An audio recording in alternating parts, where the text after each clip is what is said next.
যে কে হোক এই উপাসনায় যোগদান করুক, তাকে পূজার উপচার নিশ্চয়ই সঙ্গে করে নিয়ে আসতে হবে।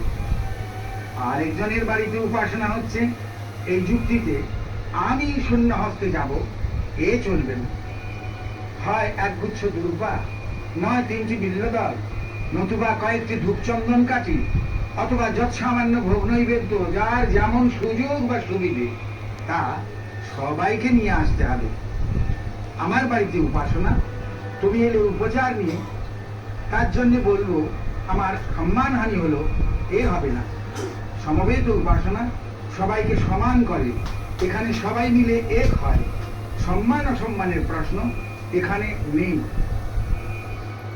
সমবেত উপাসনার সর্বশেষে অঞ্জলি, সেই সময়ে এবং প্রণামকালে বা প্রসাদ নেবার সময়ে কোনো হুড়োহুড়ি হবে না, শৃঙ্খলা রাখা চাই।